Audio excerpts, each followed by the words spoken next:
Bueno, parece que ya hemos establecido total comunicación con la plataforma, por lo que aprovecho para saludar a todos los seguidores de estos jueves de cine en Casa Buñuel, que hoy extiende sus confines hasta Guadalajara, que es donde yo vivo y desde donde yo les hablo, en una producción de la Academia Mexicana de Artes y Ciencias Cinematográficas de la Filmoteca de la UNAM y de la Cátedra Berman, mi querida Cátedra Berman, de Cine y Teatro, que está también trabajando en esta ocasión con Cultura en Directo de la UNAM. Yo soy José Ramón Miquel Jáuregui y hoy tengo el privilegio de conducir esta conversación con un cineasta que ha sido importantísimo en mi vida y en la de nuestro cine también. Y me refiero a este barbón que está aquí en el cuadrito de junto, que es Nerio Barberis. Bueno, Hola, hola Nerio, ¿cómo estás? muy bien, Espero que me escuches bien. perfecto. Bueno, desde luego esta tertulia la estamos abordando con un look muy adecuado para estos tiempos en que el mundo parece ir a la deriva y nosotros parecemos náufragos verdaderamente de estar aquí atrapados en casa tantas semanas ya, ¿no? Entonces, bueno, te quería decir, Nerio, que, bueno, evidentemente estoy obligado a hacer una presentación tuya, porque hay mucha gente que, aunque eres muy conocido en nuestro medio, hay mucha gente que pues no está justamente en el medio y esta sala del ciberespacio es amplia, entonces debe haber gente, obviamente, con otra formación que no sabe tanto de ti. Entonces ahora haré una semblanza breve, porque quiero aprovechar el tiempo más bien para poder conversar contigo de otras cosas que no están justamente en esas semblanzas, ¿no? Pero antes de hacer esas semblanzas, quisiera recomendar tres cosas en realidad, porque ahora que estuve un poco revisando tu carrera, tu trayectoria, que es larga ya, porque la vida es larga ya.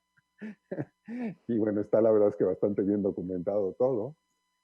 Bueno, hay tres cosas que me gustaron mucho. El cuadernillo que hizo la academia cuando decidió distinguirte con el muy merecido Ariel de Oro.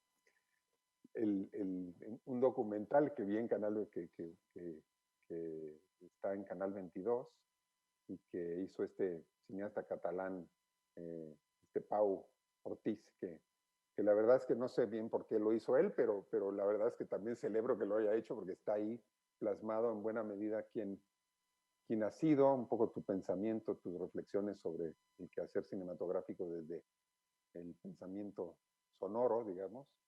Y bueno, desde luego, el programa de radio que hizo la muy querida Abril Smuckler, que la verdad es que está divino ese que hizo para Rastro, que hizo para No FM, esta estación que yo no conocía, pero que la verdad es que ese me encantó, porque además pusiste la música que te gusta y la verdad es que estuvo muy lleno pues de eso, de vida, de verdad, de sentimientos, ¿no? Y toda esta nostalgia un poco con lo que uno ya puede voltear para atrás.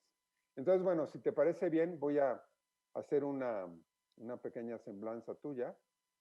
Este, Déjame que la encuentre, que obviamente hice unos apuntes aquí. Y bueno, empezaré por decirles que muchos consideramos a Nerio un cineasta que por ser un artista del sonido ha contribuido a cambiar la forma en que escuchamos el cine en México.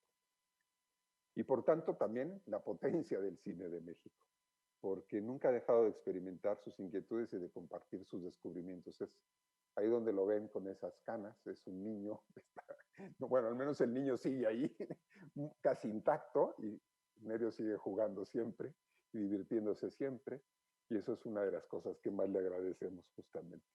Luego tendría que decirles que, bueno, aunque tú naciste en la Argentina, y ahí están tus raíces profesionales, tus raíces también de tu formación política, tu conciencia, tus preocupaciones humanistas, digamos. Bueno, hasta ese año 76 en que te viste forzado a convertirte en exilado, que es una cosa muy importante a considerar en esta charla, ¿no? Porque, bueno, cuando uno tiene que dejar su país porque lo persiguen, porque está en juego la vida, y porque además están matando a toda tu gente y a toda la gente, a todo ese mundo con el que compartías ese país, pues evidentemente es un momento súper dramático, ¿no? Yo lo sé porque también vengo de una familia que se refugió en este país, este maravilloso y generoso país que ha tenido esa linda y bueno, importante afluente que es considerada toda esta gente que está en apuros para poderlos recibir acá. Y bueno, tú desde luego vienes de allá, llegaste aquí con todas esas heridas y bueno, desde luego hablaremos un poco de cómo encontraste este país cuando viniste, pero sí quiero decir que te formaste, obviamente tuviste ya un trabajo, una formación profesional en un estudio industrial, donde aprendiste a mezclar, a hacer doblajes, a hacer transfers, a hacer muchas de las cosas que están ligadas con el departamento de sonido. Y sobre todo que fuiste un sonidista independiente que ya hizo muchas películas con cineastas importantes de la época, que fueron tus contemporáneos. Y bueno, ya cuando llegaste a México, pues evidentemente ya tenías toda una carrera que acá, digamos, continuó y ahora pues la mayor parte de tu carrera evidentemente es de acá, ¿no? Porque ya has pasado un montón de años acá. Ya eres, como tú dices, no eres argenmex, sino, ¿cómo eres? ¿Cómo lo dices? Mexitino. Un mexitino. Bueno, efectivamente tienes esas dos naciones metidas en el alma y bueno, eso te hace más grande. Y luego lo otro que quisiera decir es que es algo que me toca, además muy de cerca, porque tú llegaste aquí y aquí descubriste una dimensión nueva, o al menos que no habías desarrollado en la Argentina, que fue la de ser un maestro de cine, ¿no? Y enseguida te integraste a las dos escuelas que enseñan cine a nivel superior en este país, en el CUEC, que ahora es la Escuela Nacional de Arte Cinematográfico, y el CCC, que es donde yo te conocí, porque fuiste allí mi maestro. Y bueno, la verdad es que bueno, esa es una dimensión muy importante en la vida de Nerio Barberis, que ha sido una donde nos ha aportado muchísimas cosas a este cine nacional y al cine de América Latina, porque también tengo que decir, como parte de esta biografía, que tú fuiste fundador de la Cátedra de Sonido de la ICTV, la Escuela de San Antonio de los Baños en Cuba, que ha formado a muchísimos de los cineastas, pues ya por varias generaciones, a muchísimos de los cineastas de América Latina. Y bueno, y que además se distingue justamente por ser la mejor escuela de sonido, ¿no? Tú la fundaste con Jerónimo Labrada y la verdad es que eso ahí quedó. Nos ha hecho muchísimo bien para potenciar el cine de nuestra región. Y bueno, por otro lado, quiero también decir que has sido una persona que se ha dedicado a hacer muchas más cosas como consejero, como maestro, que nos ha enseñado muchas cosas en la vida, pero que también se ha preocupado por la memoria y por la conservación de nuestro cine. Y bueno, de eso también quisiera que habláramos al rato. Entonces cierro esta semblanza diciendo que Nerio ha hecho más de 100 películas, ha hecho documentales, ha hecho ficciones, es un hombre que ha desempeñado muchos de los puestos que están en el departamento de sonido. Desde luego ha mezclado muchísimas películas, nos ha enseñado a escuchar, a pensar el sonido, a crearlo, a construirlo, porque es un gran constructor.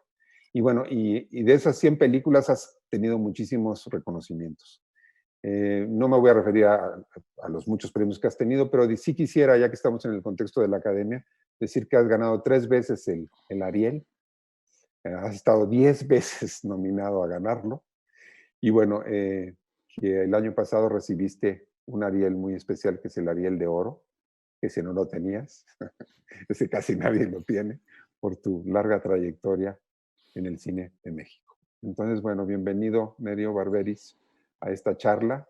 Hay muchísima gente que nos está escuchando y bueno, lo que quisiera es que empezáramos a hablar, te digo, no tanto de la parte que está en tu biografía. Creo que la mayoría de la gente con un clic en internet puede encontrar muchísima información de todos los datos biográficos que has logrado acumular a lo largo de esta larga trayectoria, de esta larga vida. Y quisiera más bien que pudiéramos empezar por hablar justamente de esto que fue, digamos que empezáramos por lo más reciente, por el final. Bueno, no es el final afortunadamente, pero por lo más reciente, que es este trabajo que has venido haciendo para la conservación de nuestro cine, restaurando bueno, y revisando, rescatando buena parte de las bandas sonoras de nuestro cine. Me gustaría un poco que nos empezaras a contar por qué estás en eso. Bueno, gracias. Ya que poco que explicar, ya lo explicaste todo. No, no es cierto. Eh, Salud. salud. Bueno, gracias. Antes que nada quiero decirle que estoy frente a alguien que primero fue mi alumno, después fue mi amigo y ahora es mi familia. Digamos, así fuimos Ay, sí. creciendo durante tantos años en esta hermosa relación. Por eso le dije a Miquela, cuando íbamos a decir de qué íbamos a hablar, de lo que se le diera la gana, ¿no? Porque así son nuestras sobremesas después de buenas comidas juntos. Bueno, para hablar del tema de la restauración, tengo una gran preocupación, una profunda preocupación sobre el tema de la preservación del cine, porque eh, lo anotaste, estoy muy interesado en la preservación de la memoria. Esto es algo que viene, bueno, desde mi realidad de origen, de mi país, de que no se pierda la memoria ante los secuestros, los asesinatos de la dictadura militar, que no se pierdan los nombres de los que se fueron. Eh, Memoria es no, no cometer, no volver a cometer los mismos errores, conservar la memoria y transmitirla. En ese aspecto, en el orden artístico y especialmente en el orden cinematográfico, hay poca, ha habido poca, ahora no lo hay, obviamente hay entidades como la Filmoteca de la UNAM o la Cineteca Nacional que hacen trabajos muy serios de restauración, pero a mí me tocó así, una gran alarma cuando pasamos a este mundo del mundo digital, que es donde, sobre la base de la cual nosotros hacemos cine, eh, y la volatilidad de estos soportes digitales y la ausencia de comprensión técnica de que yo tengo mi película en mi closet en el disco duro, no hay problema. Mm, Y posiblemente dentro de 10 años no haya una computadora que lo conecte, ni funcione mm, y desaparezca. mm, Ante esto, me preocupé mucho por participar. Trabajé, hice algunos cursos en la Filmoteca, en la Cineteca, y cada vez que puedo golpeo sobre eso, porque desde el advenimiento eh, eh, del mundo electrónico, digamos, antianalógico, ahora digital, se va a perder un periodo de memoria visual, artística, histórica, producto de que no hay una conciencia de esa preservación. No digamos del sonido, digamos, ¿no? Porque mm, es una catástrofe eh, lo que se considera eh, para el rescate, ¿no?, del sonido. Yo hago en mi actividad profesional, a veces a nivel comercial, trabajo de restauración, en los materiales que me llegan son terribles, son desechos, ¿no? Son pedazos, son... Entonces, bueno, ahí estuve muy preocupado y con gente en la Academia de Arte y Ciencias Cinematográficas de México, desde ahí y con la ayuda de los mejores postproductores de este país, hicimos una recomendación para los mínimos de preservación para el mundo digital, que hoy están en manos del INCINE y que sé que en algunas aplicaciones fue aceptada como una norma para que se imponga esta condición, para que se preserven determinados materiales, para que en el futuro pueda rescatarse y volver a verse ese cine, digamos, ¿no? Pero tiene que ver quizá con las pérdidas. No me gustan las mm, pérdidas. He perdido mucho mm, en una etapa de mi vida y mm. creo que la humanidad pierde demasiado y pierde la memoria y se olvida de lo que pierde. Entonces yo creo que es una mezcla de un concepto de vida aplicada a mi profesión, ¿no? Por supuesto. Por supuesto, y además efectivamente creo que eso yo te he acompañado, igual que otros de mi generación, en este frenesí, esta frenética en la que vivimos en términos tecnológicos y evidentemente, bueno, a mí mismo me pasa con trabajos que yo hice.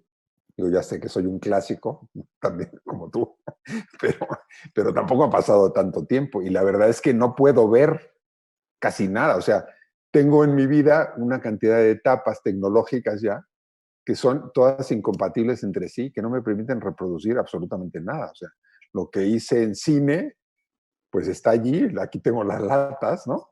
Pero necesito ir a hacer un transfer a un, este, a un equipo que es muy sofisticado para poderlo convertir en algo digital. Pero lo mismo me pasa con lo que hice en video, y ahora está en 3/4, está en media pulgada.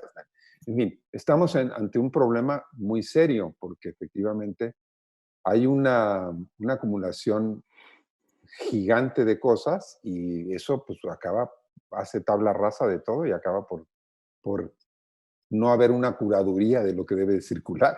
Sí.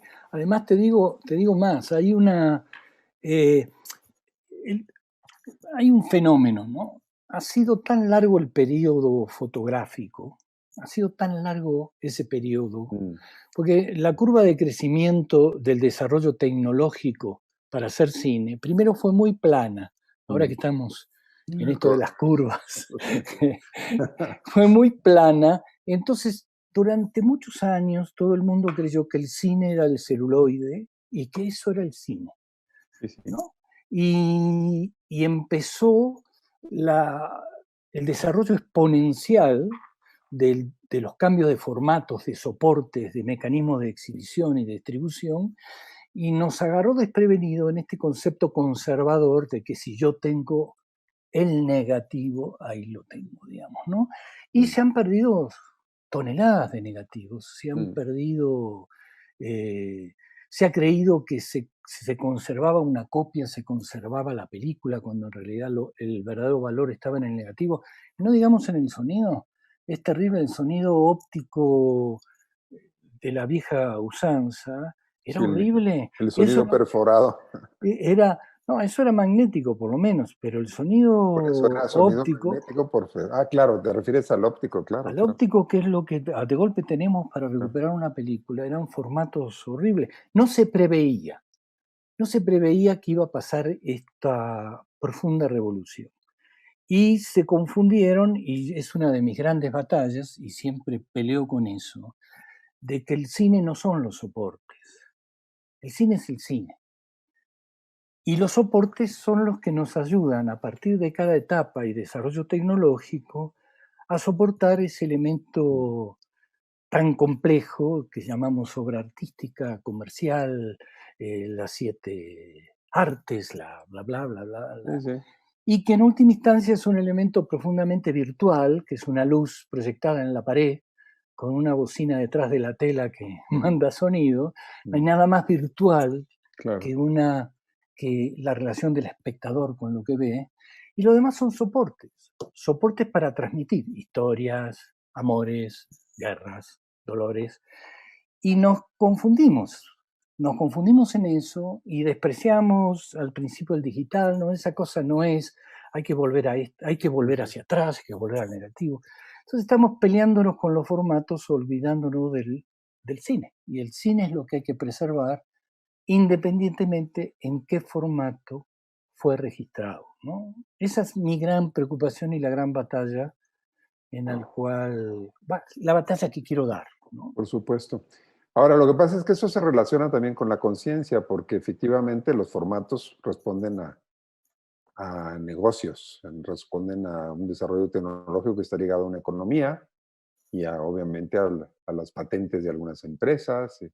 Entonces, bueno, evidentemente, pues esas son las que, digamos que las necesidades de que ganen sus accionistas sigan teniendo Pero, ganancias, son las que deciden por dónde vamos, ¿no? pero Miquela, ¿quién inventó el cine? Las grandes compañías. Por supuesto.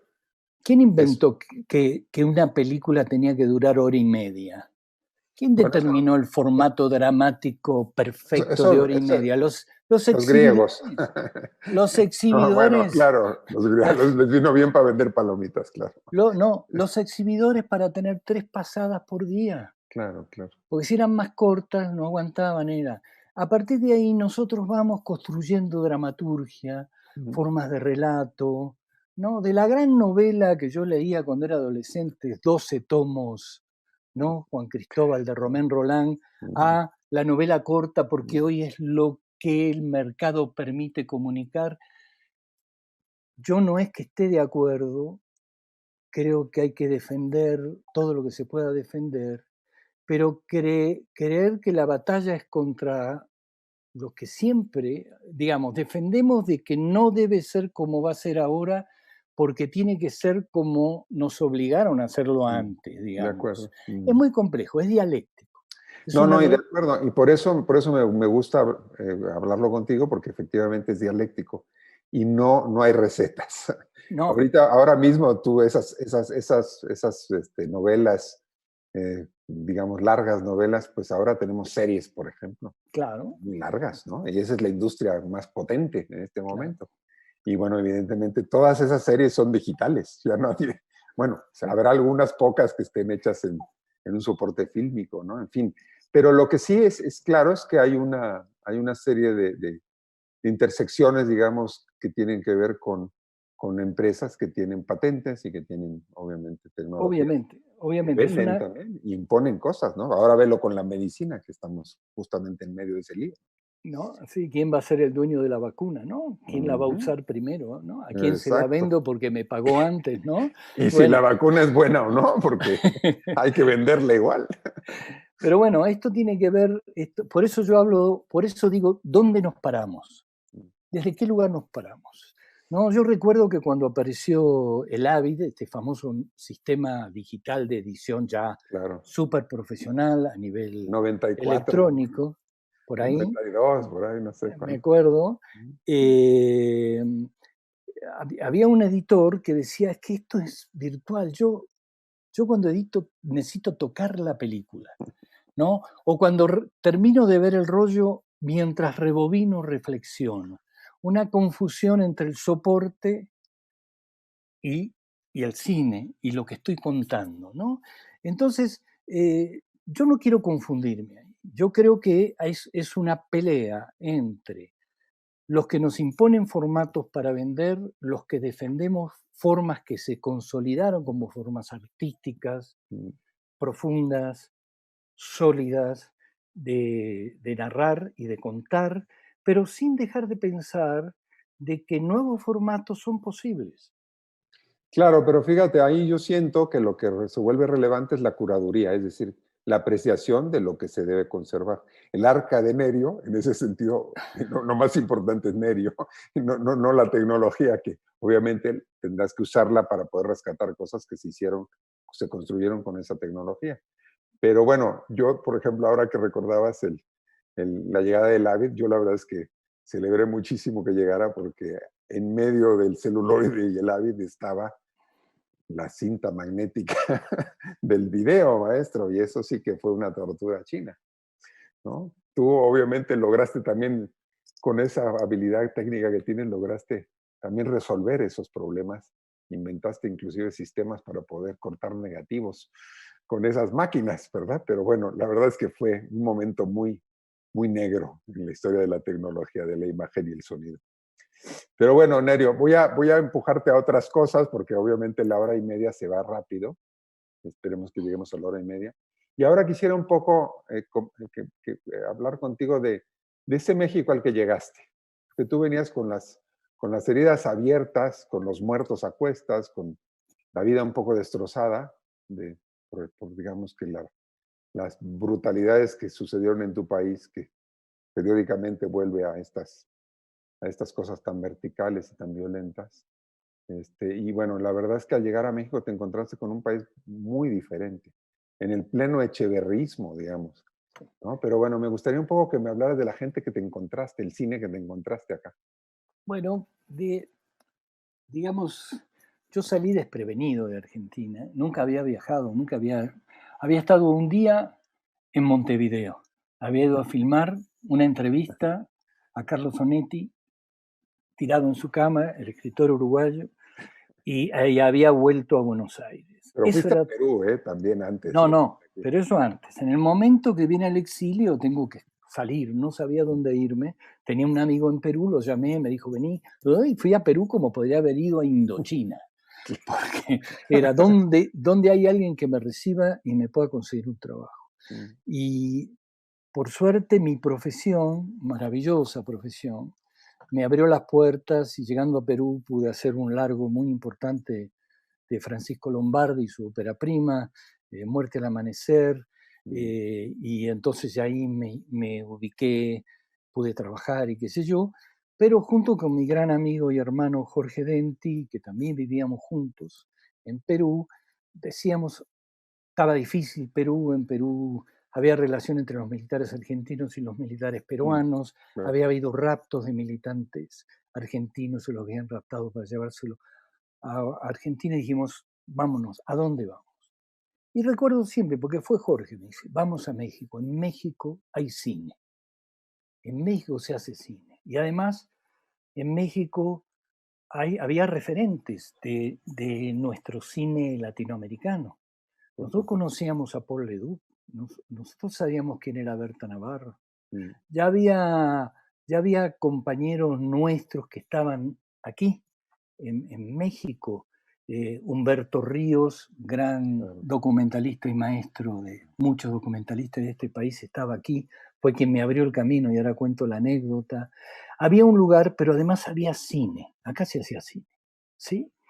Entonces, bueno, con esa aventura total, cuando uno arranca ya no lo detiene nada, ¿no? Ahí por muchas vicisitudes, llego a México. Y cuando llego a México, el encuentro fue con Humberto Ríos, documentalista argentino-boliviano, un hombre muy importante, y él me pone en contacto con la gente del CUEC. Me dice, ¿por qué no das clases? Que tenés experiencia, que sabes y todo eso. Yo dije, bueno, nunca, no he dado clases, pero bueno, sí, ¿por qué no? Había hecho un curso en Perú de unos amigos. Dije, bueno, ¿por qué lo hago? Total, a cara dura no me iba a ganar nadie, digamos, ¿no? Y además cuando uno sale a buscarse la vida, maestros, y me decían, eres equilibrista, soy equilibrista. Ya hablaremos de eso, mi querido freelance. Sí. Entonces, bueno, entro a dar clases, llego en el 77 a México, y entro a dar finales del 77, empiezo a dar clases en el CUEC. ¿Quién era director, Alfredo, o quién era? No era, creo que Rovirosa, me parece. Y casualmente, hace poquito, el actual director de la ENAC, Manuel Monroy, fue mi alumno en esas clases. Me dijo, fui tu alumno en la primera clase. Es de mi generación, Manuel. Claro. Entonces, bueno, empecé a dar clase, a explicar lo que sabía. A ver, ¿por qué pongo un micrófono así? Lo pongo porque sé yo por qué, pero va así el micrófono. Y hay que hacer esto y hay que hacer lo otro. Y tenía una experiencia profesional que podía transmitir, digamos, no sabía nada de enseñar. Y sobre el comienzo ya del 78, Alfredo Joscovich es director del CCC. Del CCC, claro. Y necesitaba a alguien que estuviera como asesor y que manejara un poco una sala de sonido que tenía el CCC y que dieran clase. Y otra vez Humberto Ríos va y le habla a Alfredo, mira, acá hay una persona que es un profesional, está hablando en el CUEC, y yo lo fui a ver a Alfredo. No me olvido nunca, Alfredo fue para mí un gran amigo y un gran maestro de mexicanidad. Me enseñaba cuando yo estaba confundido. Yo recuerdo que llegué y agarré mi currículum y lo inflé grande, lo hice más grande de lo que tenía un currículum. Era modesto, pero tenía un currículum. Entonces él lo leyó y me dijo, los currículums se hacen, ¿por qué no empezamos a trabajar y vemos? ¿No? Y ahí empecé a dar clases, a ser asesor, y mira que aquel México lindo y querido, con mi sueldo de asesor y lo que ganaba en las clases, yo podía mantener a mi familia con 2 hijos, digamos, a mi mujer y a mis 2 hijos. Y ahí, bueno, aparece el gran encuentro con Berta Navarro, amiga y familia ya, que un día, a través de Humberto Ríos, que Humberto le dice, hay un sonidista que llegó, Berta me llama, me acuerdo, nunca me voy a olvidar, era la primera llamada que alguien me ofrecía un trabajo para hacer un documental. Y me dice, ¿cuánto cobras? Yo le dije, Berto, yo no cobro, a mí me pagan, lo que sea, lo que tenga que ser, yo lo hago. Y ahí nos juntamos, hicimos un primer documental, ya no me acuerdo cuál era, Berta dirigía documentales en esa época. El fotógrafo era Memo Navarro, su hermano. Y nos hicimos profundamente amigos y hoy ya somos como una gran familia, digamos, Familia, ¿no? claro. Bueno, y se Ahí, fueron a Nicaragua juntos al poco tiempo.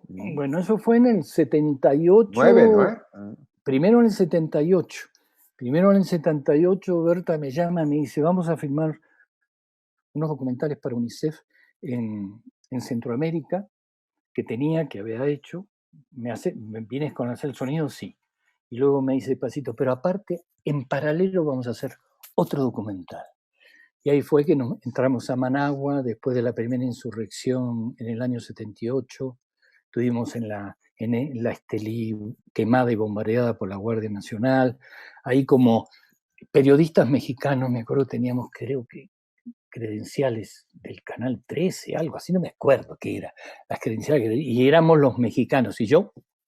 Bueno, Denti también estaba con ustedes allí, ¿no? Denti fue después, en el 79. En el 79 viene la gran ofensiva y otra vez Berta, Jorge Denti, Gonzalo Infante y yo formamos un grupo por invitación del Frente Sandinista que fuéramos a filmar a zonas liberadas que tenía ya el Frente Sandinista para hacer una película y poder salir al exterior, armarla y que sirviera para la propaganda internacional del Frente que necesitaba. Pero tuvimos la extraordinaria suerte de que entramos.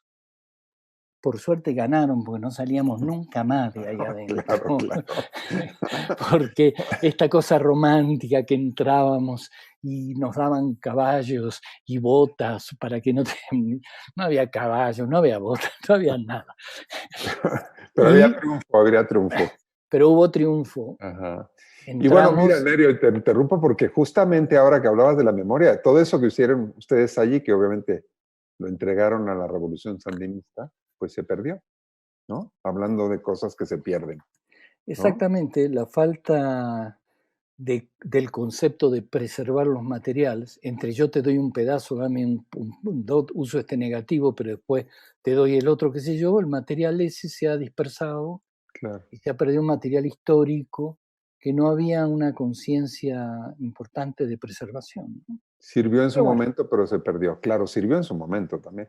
Pero mira, justamente por eso esto me lleva un poco a otra cosa que me parece muy importante al hablar contigo, que es esta utopía que también, en la que tú has participado justamente a partir de tu rol de maestro, de tu interés por formar gente, y que bueno, hizo que te invitara finalmente la ICTV a ser el fundador de esa cátedra, justamente con Jerónimo Labrada, en la ICTV, ¿no?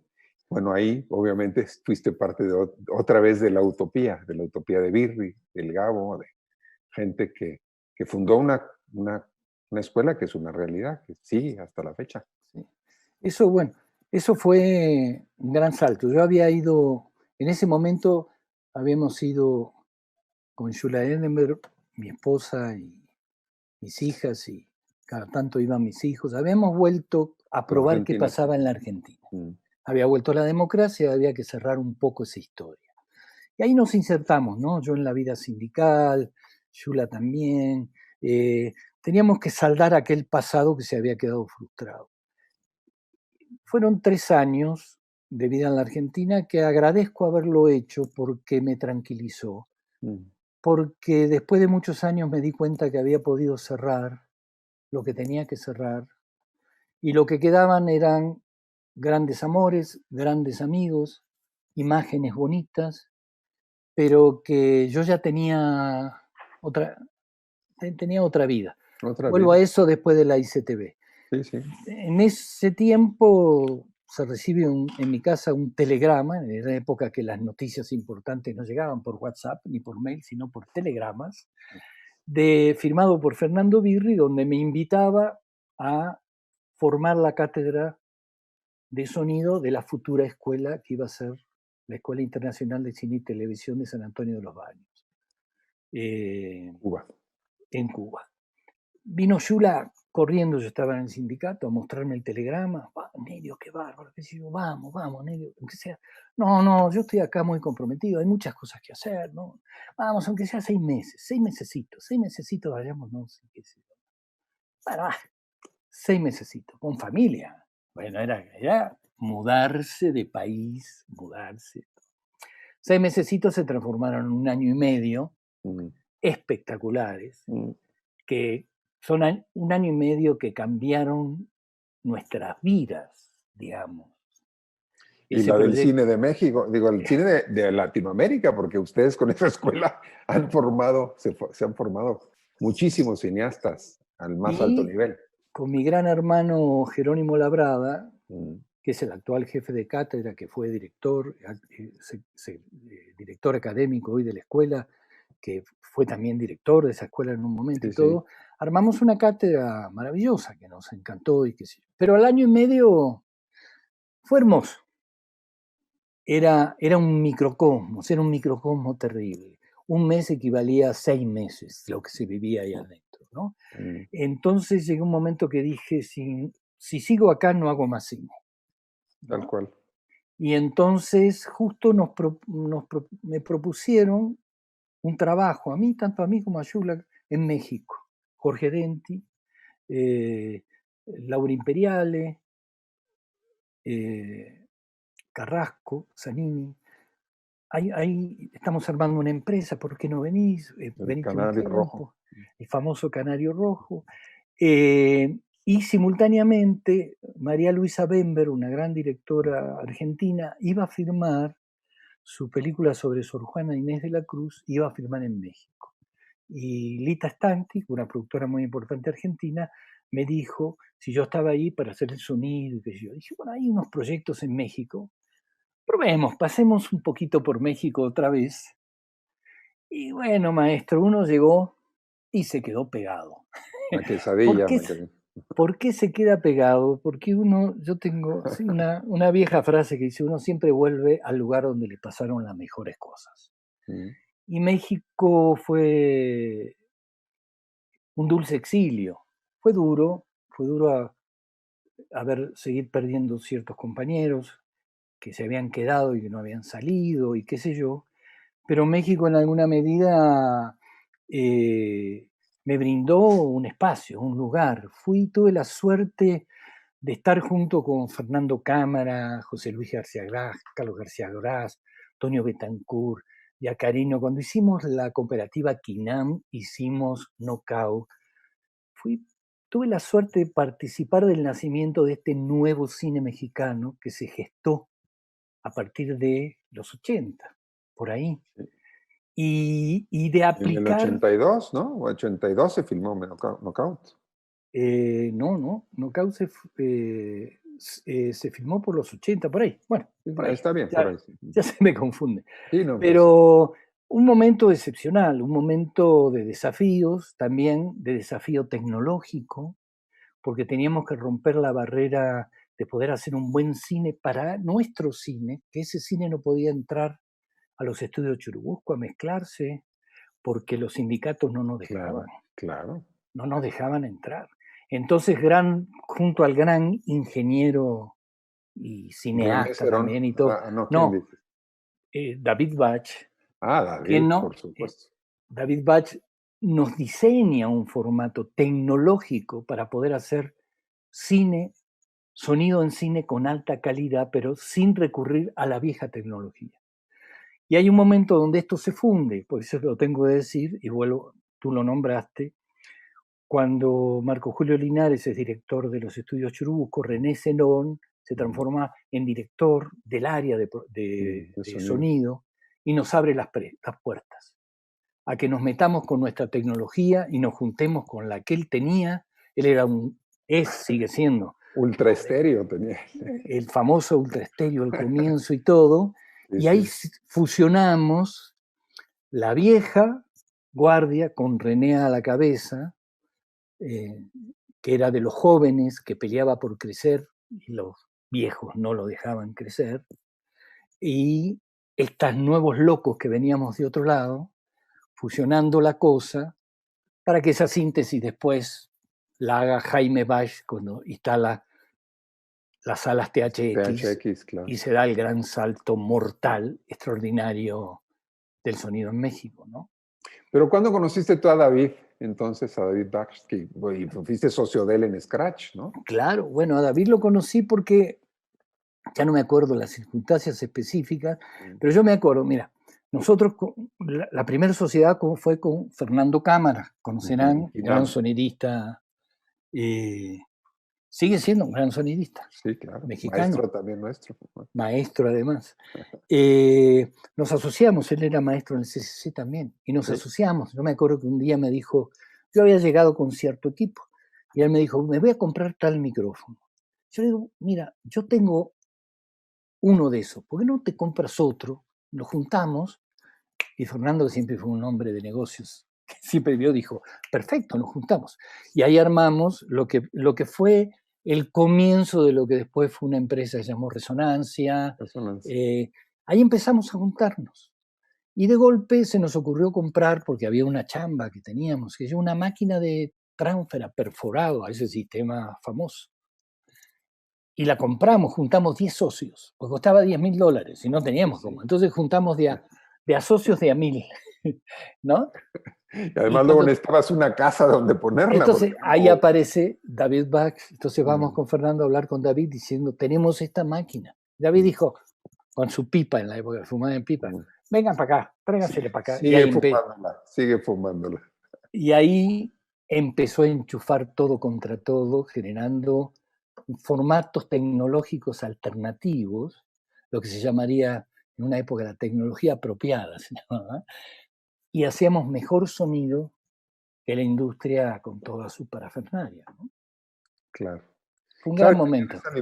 Esa libertad creativa y esa confianza en la técnica, porque bueno, evidentemente David es un gran ingeniero, además de un creador cinematográfico también, como tú, que también tienes unas bases de ingeniería, ¿no? Creo en tu formación. Soy como un electricista aventajado, digamos, ¿no? Un poquito... Pero bueno, desde luego muy atrevido, porque si ya lograste armar una grabadora de chamaquito, bueno, y grababas discursos a distancia, porque mira que grabar discursos del gran Fidel Castro en la Argentina, pues eso ya tecnológicamente es muy, muy avanzado. ¿No? Oye, bueno, me gustaría ahora un poco hablar de una faceta que a mí me parece particularmente notable tuya, que es la faceta de ser un constructor de cosas, porque tú, la verdad es que has construido no solo tu vida, y en ese sentido has sido un gran formador al construir estas cátedras en nuestras escuelas, y has construido tus empresas, porque hay que decirlo, tú alguna vez me decías que cambiabas un Ariel por una jubilación, porque esto de ser freelance, pues llega un momento que sí se pone delicado, ¿no? Pero evidentemente a lo largo de toda esta historia que has estado contando aquí, pues tú siempre has resuelto tu vida como un emprendedor, digamos, que ha creado empresas y ha logrado resolver los líos de los contadores y los impuestos y todo este muy complicado mundo del freelance, ¿no? Entonces, bueno, has logrado construir evidentemente todas estas empresas. Ahora mismo sigues siendo un empresario, digamos, del sonido, además de un creador. Sí, sí, pero es que lo chiquito es lo más difícil. Mantener eso vivo, querido Nerio, no es fácil. Desde luego tú lo has logrado a lo largo de décadas. Y bueno, también has logrado construir cosas que ya me repito un poco, que tienen que ver con nuestras escuelas, pero has logrado construir también todo un universo de personas con las que has trabajado. Y bueno, en ese sentido sí podemos hablar de que has logrado incidir en la transformación del cine nacional. Ahora mismo eres parte de un muy importante núcleo de personas que son las que se nuclean, se reúnen alrededor justamente de la Academia Mexicana de Artes y Ciencias Cinematográficas en un momento muy complejo y muy delicado, ¿no? Entonces, bueno, a mí me gustaría un poco que hablaras de esa posibilidad, bueno, esa faceta tuya de gran constructor de cosas. Mira, No solo de nagras, no solo de grabadoras. no, yo siempre he tenido dos grandes vocaciones, la política y el sonido, digamos, ¿no? En una época prioricé la política, me fue mal, entonces prioricé el sonido. No, creo que hay una responsabilidad de todo individuo, una responsabilidad como ser social, de ser parte de las comunidades a las cuales se pertenece, pero por otro lado, de serlo en forma ordenada, de serlo en forma organizada, porque solo con organización se pueden ir construyendo cosas. Participo en chat y en cosas, qué sé yo, pero son como fogonazos, ¿no? Que explotan y se desaparecen en el ciberespacio, ¿no?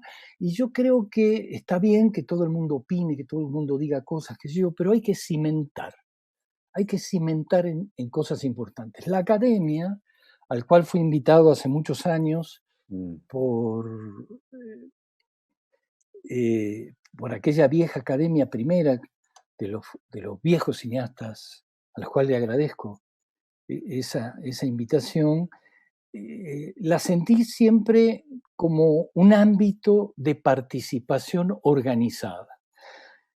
Esta academia de hoy es una academia que crece espectacularmente a partir Sí, sí. de Carlos Carreras, Blanca Guerra y todo lo que sigue hacia adelante, que se transforma en, en un organismo que sin saberlo representa, sin querer hacerlo, a profeso, se transformó en un organismo representativo de los cineastas en México. Y me hace muy feliz ser parte de ese lugar donde la preocupación es ver qué hacemos para resolver tantos graves y serios problemas que enfrentamos, Por supuesto. ¿no? Frente a eso. Digo más, paso un aviso. Con un grupo de compañeros maravillosos, colegas, estamos formando lo que se llama la Asociación Mexicana de Sonido Cinematográfico. Estamos en etapa de formación, ya estábamos a punto de hacer una asamblea, pero el coronavirus nos ganó. Pero también por ahí, porque creo que hay que organizarse, hay que reunirse a través de formas que nos permitan interactuar con las autoridades, con los otros cineastas, pero con orden, con organicidad, ¿no? Creo mucho en eso, creo mucho en eso. No, bueno, eso además, pues no solo lo has vivido, lo has probado, efectivamente, la formación política, pues es una cosa que le da a uno una consistencia, le da a uno un soporte, una estructura, y desde luego, sobre todo te da causas, ¿no? Te da raíces, te da motivos pues, para trabajar, para vivir, para pelear, también para alegrarse, ¿no? Cuando uno consigue cosas. Y tú, la verdad es que has conseguido muchas cosas, además de ser una persona muy querida por mucha gente. Pues yo te he visto a lo largo de muchos años bueno, he visto crecer esa familia y bueno, ahora esa familia ya tiene varios nietos que, que te dan también eso, pues mucho sentido y mucha alegría, ¿no? Entonces, bueno, creo que en ese sentido ha sido un hombre muy exitoso y yo quisiera un poco hablar ahora de cosas más del oficio, ¿no? Porque tú finalmente es un cineasta que construyes el cine desde el sonido, desde el escuchar, desde el pensar lo que suena y bueno, tú sabes que ha sido todo un lío siempre que nos olvidamos de que el sonido pues es esa mitad de lo audiovisual, ¿no? Ahora tengo una escuela que se llama Departamento de Imagen y Sonido, ¿no? En la que trabajo. Y bueno, evidentemente la parte del sonido siempre, desde que hacemos el presupuesto, pues el sonido directo son dos personas que se ven ahí, a los que tratamos a veces un poco mal porque meten el boom en cuadro y hacen cosas horribles, ¿no? Pero luego, bueno, se nos olvida que justamente en la experiencia del espectador el sonido es la mitad, bueno, la mitad es un decir, porque justamente hay muchas cosas que solo llegan por el sonido. Hay buena Hay, parte de la experiencia que solo es sonora, no visual, ¿no? Entonces hay me un, gustaría un sí. poco que nos hablaras de de la narrativa sonora, un poco en el cine. Mira, yo parto de un principio que a mí me abrió la cabeza. Yo soy un autodidacta, digamos. Yo fui llegando sin darme cuenta, ¿sí? Y cuando descubrí el cine, lo descubrí adentro de un estudio de grabación de casualidad. Y me nutrí cuando un director le explicaba algo a un actor, ahí me iba dando cuenta, no tuve escuelas, solo la escuela de la vida, como se dice, pero la escuela de la profesión. Y Claro. he aprendido eh, de los fotógrafos, he aprendido de los directores, de los staff, he aprendido de todo el mundo qué es el cine. Y he aprendido viendo cine, obviamente. Eh, yo concibo el cine como un mensaje audiovisual. No es 50 y 50, Miquela, es un solo mensaje. De acuerdo. El espectador recibe un único mensaje. Tiene imagen y tiene sonido. Las relaciones internas de ese mensaje entre imagen y sonido van a dar distintos valores de llegar al alma y a la razón. ¿Ok? Sí, sí, A de lo que acuerdo. se siente y a lo que se entiende. ¿Sí? Pero es una masa. Por eso, eh, desde ese lugar lo entiendo, de ese lugar lo he sentido sin darme cuenta. Ojo, lo he hecho sin darme cuenta intuitivamente durante años y hace no muchos años que leyendo encontré este término de lo audiovisual y dije, wow, era eso, era eso, y ahora bla, bla, bla, bla, bla, no, doy discursos a mis estudiantes y todo, pero lo entendí porque yo cuando veo una película empiezo a sentir cuando me la dan para trabajar. Y muchas veces digo, ¿qué, qué hay que hacer acá? Ni sé qué hay que hacer acá. Y el director quiere que la puerta suene, el auto suene, sí, todo lo que se ve va a sonar, qué sé yo, pero... Y de golpe algo nace, algo pasa, se interacciona y algo se crea. Y en el momento que pongo un sonido, ya el director entiende con ese sonido otro comunicado y ahí vamos dialécticamente interactuando. Entonces, eh, por desgracia, la subdivisión de las tareas, producto de que en el cine se debe subdividir las tareas porque hay que hacer presupuestos, porque hay que contratar gente, porque hay etapas de talacha donde se registran independientemente, ha confundido a la gente con el valor del sonido. Y creo que estamos en una pésima etapa de una gran desvalorización, especialmente en el set, del valor del sonidista y el registro. Total, se arregla en postproducción, se dice ahora. Mm. Es verdad que podemos arreglar algunas cosas, pero no todo.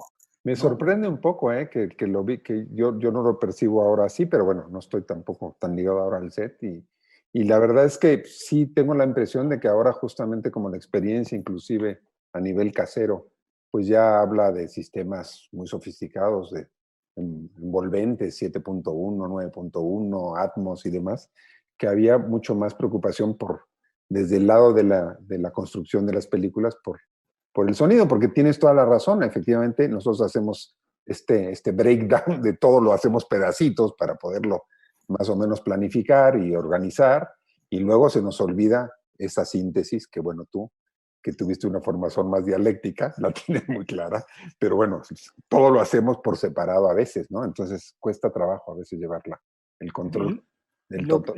lo que ocurre es esto, es que si yo siempre hablo y digo esto para defender desde ese mismo lugar del concepto audiovisual. ¿Qué es el sonido? El sonido es la voz de mis actores. Mm. Y la voz de mi actor no está separada de su cara, de mi actor o de mi actriz, ¿no? No está separada de sus caras, no está separada de su gestualidad. La verdad de la actuación es su imagen con su gestualidad y su sonido.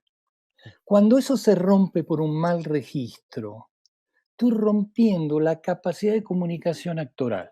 Eso, cuando yo defiendo el sonido directo ante un director, le digo, es tu actor. Yo estoy defendiendo a tu actor. Claro. No estoy defendiendo. Después se dobla. Madre Santa, después se dobla. Pobre actor tratando de reconstruir ese lugar emotivo. 3 meses después ya hizo 4 películas distintas, perdió el personaje. Entonces, defender el sonido directo no es un problema de que me cuesta más, me cuesta menos, es que pierdo a mis actores. Después una puerta la pongo, después unos pasos lo pongo, un auto que pasa una vez, todo eso la post construye maravillosamente. Lo que la post no construye bien es la actuación, reconstruir la actuación. Y ese es el Claro, valor de defender el sonido directo, ¿no es así? estoy de acuerdo. Después viene lo demás. Si yo recibo un buen sonido directo, tengo un mundo para crear, ¿no es así? ¿Dónde se crea? El director pone un marco. El director pone el marco acá, acá o acá. Él decide en qué marco yo tengo que crear. Se lo puso al fotógrafo, se lo puso al montajista, se lo puso al vestuarista, que construye un proyecto, pone el marco de referencia donde hay que construir. Adentro de ese lugar me doy la libertad de construir y proponer. Y depende qué director, qué directora. Tengo grandes experiencias con directoras, increíblemente, ¿no? En el Digo, futuro no va a ser tan increíble. ¿eh? Pero el mundo en el que todavía nosotros vivimos resulta increíble porque venimos de un mundo donde se dirigía con pistola todavía aquí en México, ¿no? Tú cuando llegaste había todavía muchos alumnos del Indio Fernández que seguían dando de gritos en el set. Pero Bueno, bueno, sí, eso ha cambiado, Nerio, eso sí, por suerte. por suerte no existe más. Pero en alguna medida el lugar de la creación en el diseño es un lugar muy bonito, muy lindo, donde se interactúa con el director y que hay ideas que el montaje te propuso sin darte cuenta, ¿no es así? Y bueno, y es un mundo espectacular, donde yo siempre digo, bueno, es, somos como unas especies de nuevos músicos raros, ¿sí? Donde manipulamos los sonidos para llevar al espectador a que sienta lo que el relato necesita que Claro, sienta, claro. sacándole un ambiente, ¿no? Apagándole el refrigerador para que se dé cuenta de que estaba prendido, ¿no? Jugando ese tipo de cosas. Que le acaban de cortar la luz. Oye, Nerio, bueno, mira, aquí ya estamos recibiendo un montón de preguntas y bueno, quisiera empezarles a dar espacio. Aquí hay una de Hilo Colorido, que ya veo que es un asiduo a estas tardes de cine en la Casa Buñuel, que pregunta una cosa que me parece interesante, porque dice, lo estético es la mejor causa y el mejor mensaje, incluso por encima de lo social. Y bueno, me parece relevante que lo pregunte, porque efectivamente tú vienes de un cine que fue pues combativo y que tenía consignas, ¿no? Que muchas veces era un cine que se convertía en propaganda y que de alguna manera siempre estamos en esta discusión de qué es lo importante, si lo comercial o lo político o tal, o lo artístico como una manifestación libre, una expresión libre de otras preocupaciones. Entonces, bueno, me gustaría un poco que Lo, comentaras tú. lo estético respecto a lo social. A lo social, sí, a esta posición militante un poco. Creo que es una falsa contradicción. Es una absoluta falsa contradicción. Parece ser que para hacer cine social hay que hacerlo feo, ¿no? Claro. Para que haya un cine que muestre la terrible realidad que las grandes corporaciones televisivas no nos quieren mostrar, haya que hacerlo feo. Digo, nuestro documental, el documental mexicano, es un grandísimo ejemplo de lo que es un cine de denuncia social con una realización y construcción estética excepcional. Digamos, hay muchas obras Tatiana Hueso, Everardo González, X, no, hay un montón, nombre de dos que se me aparecieron, muchos. No es una contradicción, es una falsa contradicción. Es una falsa contradicción por el dogmatismo de un lado y otro dogmatismo del otro lado que se aísla de la realidad social en función de que el valor estético está por arriba de lo demás. Veamos las grandes pinturas de los grandes pintores. Detrás de ello está su sociedad, su vida, en lo que creían y en lo que odiaban, ¿no? Claro, porque Entonces, no solo es un valor estético, sino es uno épico también, y es uno ético, y es poético, en fin. Yo entiendo que cuanto más potente es la película, pues mejor sirves a los intereses que están detrás de la película, sean comerciales, sean militantes o sean simplemente expresivos, ¿no? exactamente, exactamente. Sí, y la verdad es que, bueno, ahora estamos con mucho lío con eso, porque además estamos con esta sensación, bueno, esta calificación un poco de que nuestra generación, esta generación baby boomer que surgió después de de esa Segunda Guerra Mundial que fue tan terrible y tan demostrativa de que somos unos bichos bastante siniestros, porque nos cargamos 60 millones en poco tiempo. Este, bueno, de que no hemos logrado como que no hemos hecho un buen papel, como que hemos dejado un mundo desastroso. Y yo la verdad es que no estoy muy de acuerdo. Y te veo a ti y digo, pues no, los baby boomers hemos hecho lo que hemos podido, porque bueno, digamos que intereses oscuros en la historia de la humanidad siempre hay muchos, ¿no? En cualquier época. Pero la verdad es que creo que hemos formado muchas cosas y tú eres un buen ejemplo de eso. Yo creo que individualmente, si uno tiene la conciencia que desde adentro de uno mismo tiene la obligación de resistirse y de resistir a lo que está mal, y si tiene todavía la capacidad y la virtud de juntarse con otros que piensen lo mismo y organizarse para cambiarlo, esa es la historia de la humanidad. Quizá estemos en el vaivén de ida y vuelta de la humanidad, donde haya generaciones que vean todo oscuro y que crean que no le va a tocar ver nada mejor. Pero es responsabilidad de ellos hacer lo que le toca hacer en el momento que le toca hacer. Creo que es una responsabilidad de todo ser humano, ¿no? Sí, no, estoy de acuerdo contigo y además ahora, bueno, siempre hemos tenido nosotros mucho contacto con generaciones nuevas, porque hemos estado siempre ligados a las escuelas, pero ahora, bueno, no sé, estoy rodeado de chicos que tienen 20 años y la verdad es que los veo muy capaces de construir lo que sigue, obviamente con las dificultades que tendrán que resolver o no, porque bueno, esto no es fácil, ¿verdad? Pero evidentemente que encontrarán su vida, creo que la van encontrando todos los Seguro, días, ¿no? Y seguro. bueno, tú en ese sentido lo sabes muy bien y por eso creo que has podido ser muy generoso con la generación los primeros alumnos que tuviste, entre los que yo me encuentro, y ahora los que sigues teniendo, porque cuéntanos un poco, pero tú sigues dando clases en varios sitios, ¿no? Sigo dando clase en el CCC. Tengo, muy lindo, porque doy clase de primer año. En primer año, registro de sonido, sonido directo. O sea, cómo se pone un micrófono cuando hay una cámara y hay un actor. Desde cero, desde nada.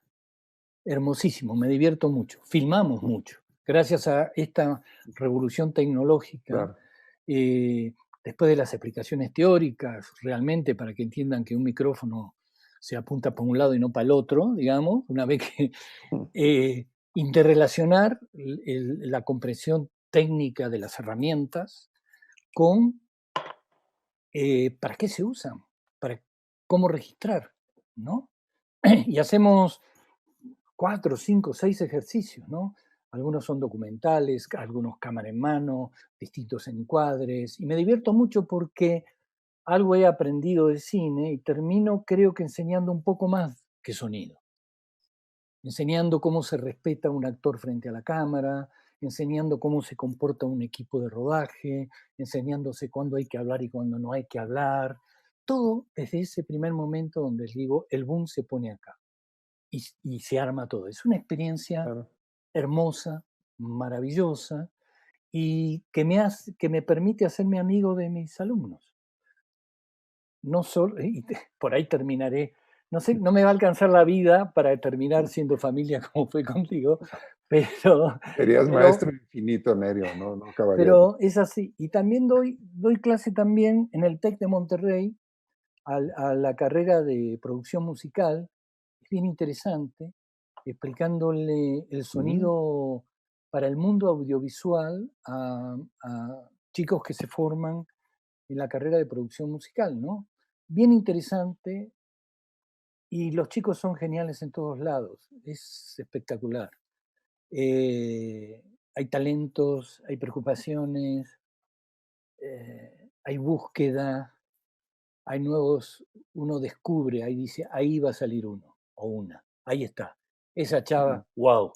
sí, Ahora sí. no entiende todavía de qué se trata, pero me doy cuenta de que ahí sale, ahí están, ¿no?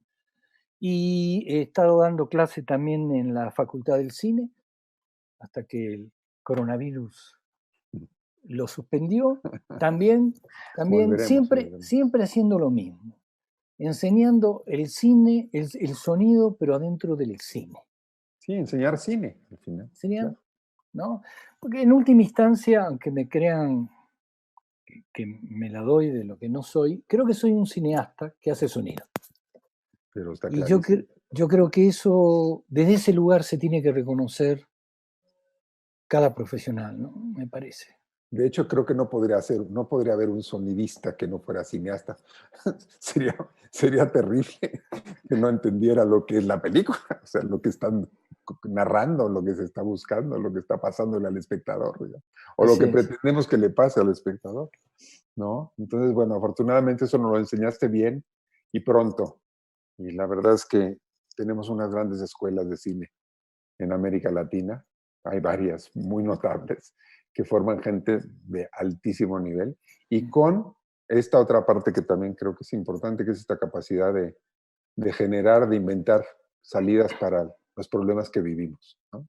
Inventar el futuro, que es uno de los papeles del conocimiento artístico, digamos. Entonces, bueno, yo la verdad es que quiero, quiero agradecerte, Nerio, tu generosidad, tu conocimiento. Ha sido verdaderamente un placer escucharte. Y bueno, no sé si quieres agregar alguna cosa, porque evidentemente podríamos hablar horas y horas en hay de hecho hay un montón de preguntas que podríamos agregar. No sé, no tengo aquí ahorita señales de cómo andamos de tiempo. No sé si podemos Nos queda un poquito, nos queda bien, todavía. porque mira, por ejemplo, en concreto hay una que me parece muy importante que la pudiéramos abordar, que tiene que ver un poco con todo el trabajo que, volviendo un poco al principio de esta charla, todo el trabajo que hiciste con el sonido del grito, ¿no? Que es una película que ahora me contaban justamente que se está viendo muchísimo en línea, gracias a que la Filmoteca de la UNAM la abrió para que la pudiéramos ver desde casa, ¿no? Entonces, Eh, háblanos un bueno, poco. realmente para mí fue una experiencia fantástica, no solo técnica, creativa y política. Política porque ese cine era un cine que en aquella época, quizá unos añitos después de que se hizo el grito, hacíamos en la Argentina un cine militante, un cine que estaba ligada a objetivos de orden Políticos, político. Un claro. cine que yo valoro mucho eh, y que tiene una gran importancia. Y el grito en alguna medida es emblemático en México por lo que representa, por quién los hicieron además, ¿no? Eran unos chiquilines. Digo, Estudiantes. Ramón Opar, uno de los grandes editores del cine independiente mexicano, tenía 23 años, Sí, ¿no? Creo que Alfredo Doscovich era el más viejo, creo que tenía 27, 28, no sé. porque había Ah, estudiado otra carrera antes, sí. ¿no? Fue un gran desafío, tuve una gran ayuda de la colaboración de la gente de la Filmoteca que proveyó de elementos y todo ese tipo de cosas, y la extraordinaria suerte de quien había sido el editor de sonido, quien hizo el sonido al final, que armó las pistas, que ahora me olvidé el nombre de este señor y es una vergüenza, eh, eh, un hombre que se retiró, qué sé yo, conservaba las pistas originales de 16 milímetros, menos del rollo uno, de los otros rollos que habían compuesto la película. Qué notable. Extraordinario. Mm. Eso por un lado. Por el otro lado aparecieron grabaciones originales. Un chico de la Filmoteca me ordenó, me organizó las cosas, ¿En le puso cinta? todo. No, ¿Eran las cintas? eran cinta magnética perforada. Ah, Había unas cosas que eran en cinta de sí, un de cuarto, carrete abierto. materiales, y el viejo sonido de la película, un DVD que había editado, creo que el Cueco, la Filmoteca, en algún momento, hace unos años, La que no Filmoteca, era de creo. una copia, no era de una copia tan mala. Yo junté todos los pedazos, todo lo que había, y sobre eso a construir. Ahora, ¿cuál era el desafío? Esa era una película militante, una película que casi no se entendía lo que decía la gente por el ruido del proyector, porque era una película que se proyectaba clandestinamente. Era una película que estaba acompañada por el ruido de un proyector adentro de una sala, adentro de un lugar, Ya, ya. ¿no? Entonces, de golpe ahora íbamos a construir, transportar esa película a una sala cinematográfica enorme, en silencio, con las mayores condiciones de calidad y todo ese tipo de cosas. Y el sonido, si yo dije, bueno, lo primero que hizo, construir exactamente el sonido, limpiándolo, arreglándolo, tal cual se había hecho. Y resulta que teníamos una imagen monumental con un sonido chiquitito. Mm. Y yo decía, bueno, esto es ser respetuoso de la obra. Hay un gran debate sobre si se Mm. restaura una obra, si se modifica esto y el otro. Entonces yo propuse, ¿por qué no la hacemos crecer? Hoy yo quiero que los jóvenes vean el grito. No las que ya vieron el grito para que lloren por sus recuerdos, sino los Claro, jóvenes, esos tienen que ver el grito. ¿Cómo claro, están acostumbrados a escuchar los jóvenes? En 5.1 están escuchando. claro. Entonces, ¿cómo la agrando sin que pierda el formato dramático del relato original que tenía ese sonido? Sí, sin Entonces, alterarla, pues, sin traicionarla. Ujú. sin traicionarla, ¿cómo hago que crezca? Entonces se agregaron muchos sonidos que no son parte de los originales, por debajo de los originales, para hacer que esos originales parecieran más grandes de lo que realmente eran y pudieran envolver un poco al espectador, no Mm. salirse de la pantalla, Sí, sí. ¿no? Ese concepto fue para mí fantástico, porque entonces fue una experiencia maravillosa, encontrarme con una de las obras políticas del cine mexicano más importantes, una de las tantas importantes. Eh, un desafío técnico fundamental y por otro lado un desafío creativo de cómo transporto algo que se hizo para verse en una forma para que se vea en otra.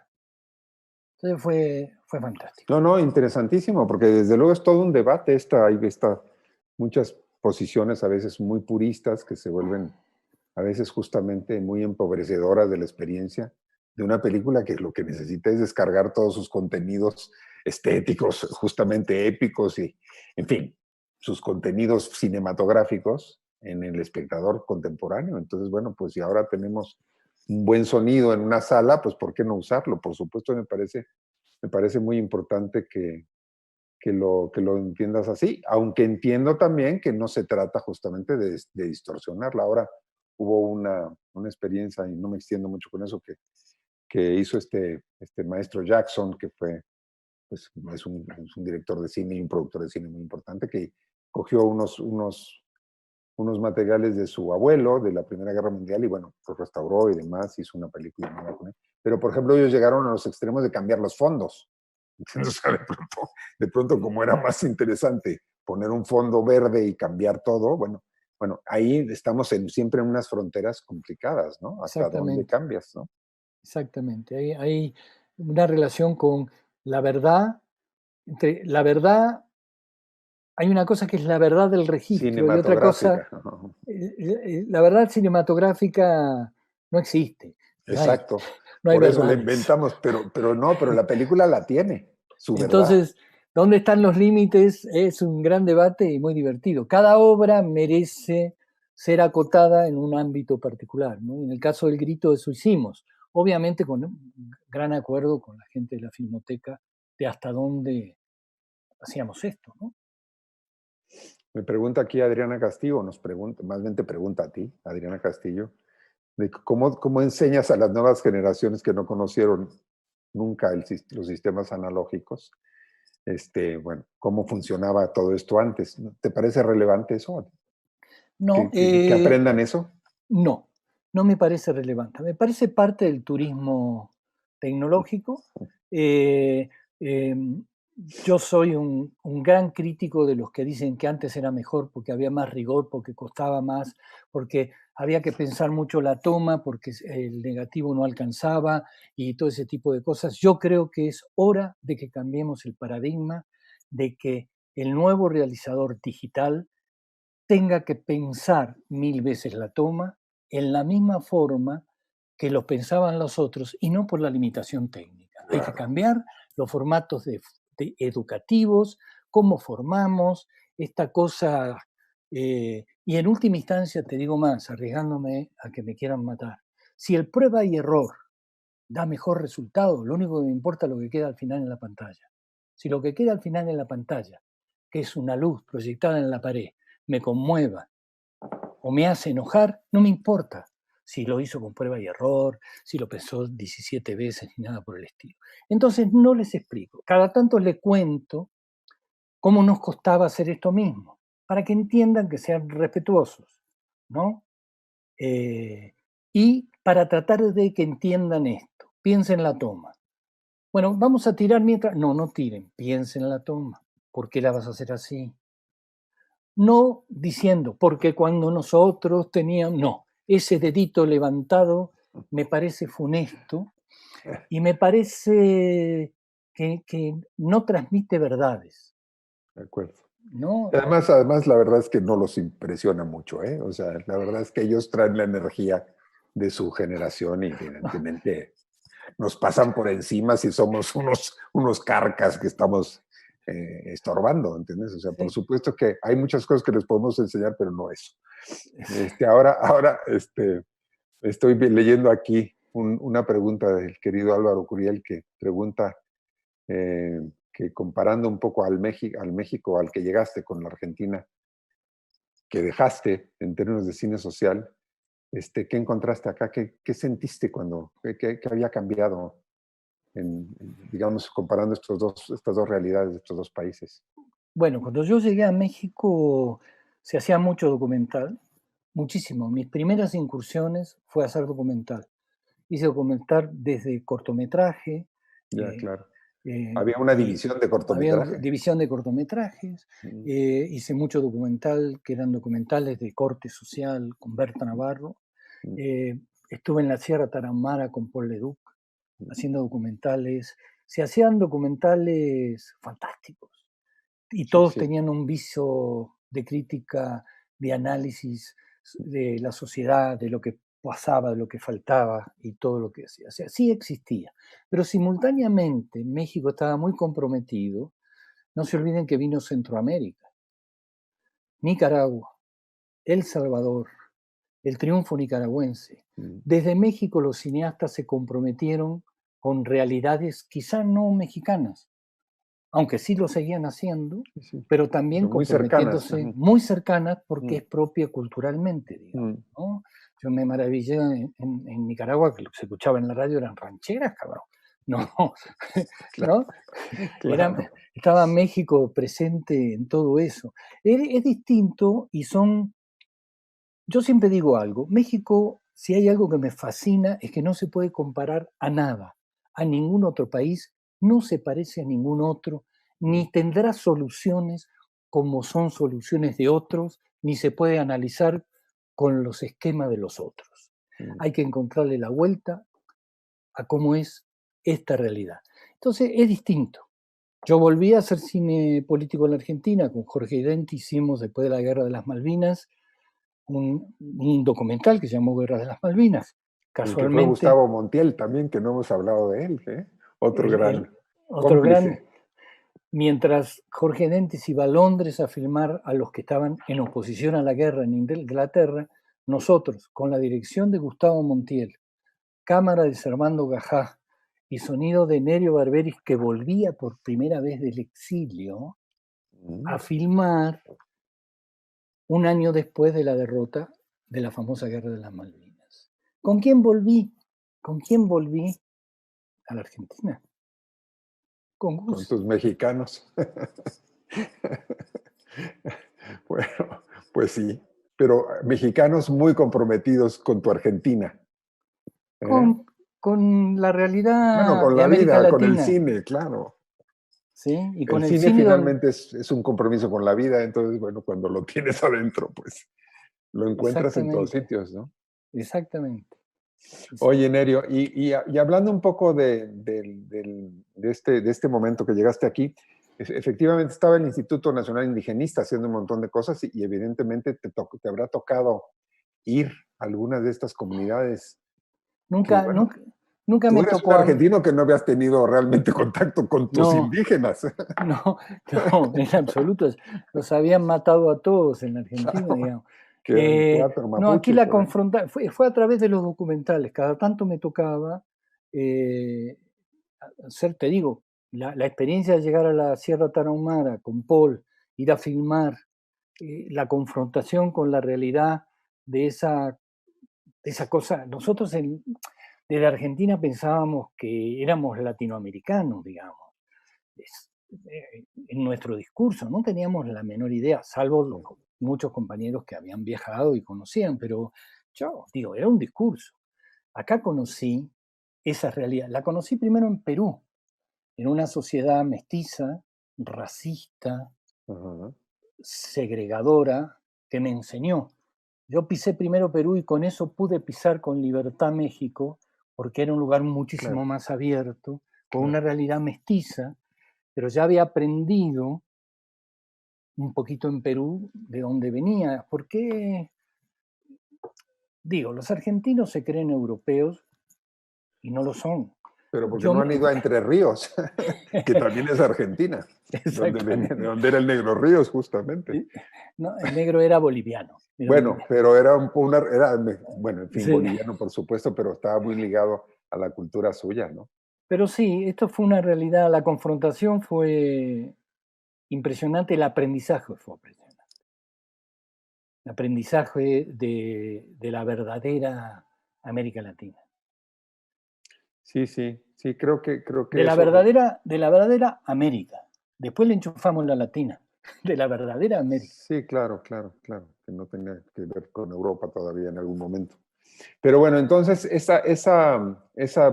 digamos, este contacto que tuviste con este México, que siempre ha estado muy ligado también, a pesar de sus muchas contradicciones con su raíz indígena, pues siempre la tiene muy presente, porque bueno, estamos hablando de muchos millones de indígenas que son mexicanos y que son gente que sigue hablando su idioma, que sigue teniendo esa cultura viva, ¿no? Entonces, bueno, me imagino que habrás podido ir a algunos de estos rodajes y a través del cine también, con esta maravilla que te da la cámara de cine que abre las puertas y te deja meterte a la cocina de todos sitios, digamos, ¿no? A la casa. Entrado a la casa de tantas familias que me han abierto la puerta, que me han dado un plato, una tortilla con queso, unos frijolitos. Mm. He estado en un velorio en, comiendo el pescado con la tortilla, mientras todos los viejitos me miraban a ver si lo hacía bien o no lo hacía bien y daba el examen.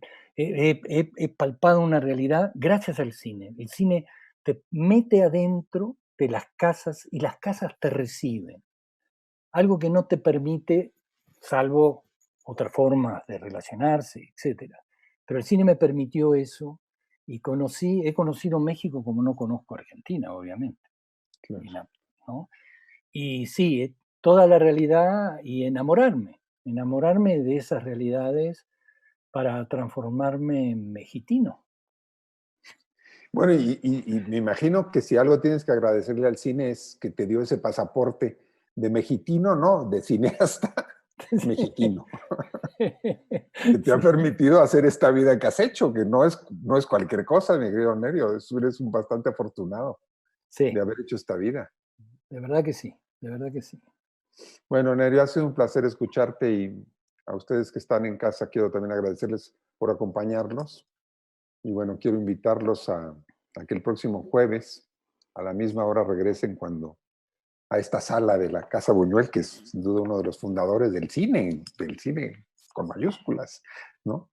Y bueno, el próximo jueves a esta misma hora estará Elisa Lozano conversando con otro muy generoso cineasta que es Eugenio Caballero, ¿no? Y entonces, bueno, desde esta legendaria casa, que fuera, además, pues, efectivamente Luis Buñuel aquí vivió, en esta casa, quiero despedir esta conversación agradeciendo a la academia, que es la que ahora afortunadamente tiene su sede en esa casa y tú vas a cada rato. Ahora no puedes ir por el coronavirus, pero volver, que es una linda casa, por cierto, bueno, despedirnos y felicitar a la academia por esta posibilidad de poder conversar en una tertulia íntima con gente que sin duda nos es entrañable e importante. Cineastas, ellos. Bueno, yo soy José Ramón Miquel Jauregui, fue un gran gusto poder estar con ustedes y quiero decirles que se cuiden mucho, por favor. Hasta luego. Gracias, Nerio. Gracias a ti, Miquela, muchas gracias. Un placer.